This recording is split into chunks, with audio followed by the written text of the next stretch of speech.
தருவார். புலியரை நோக்கி புறப்படுவோம், நம் கருப்பனின் அருளை தினம் பெறுவோம்.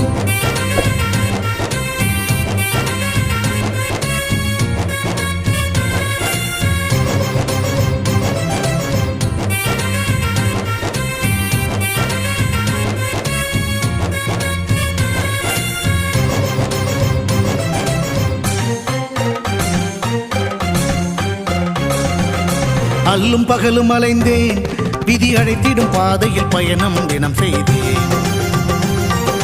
கண்ணீரே சுமந்தேன், பல துன்பங்கள் சுமப்பதை வாழ்க்கை என நினைத்தேன்.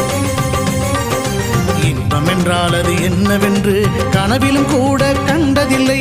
எரிமலை பிழம்பில் நீந்துவதே பிறவி பயன் என நான் இருந்தேன். கருப்பசாமியை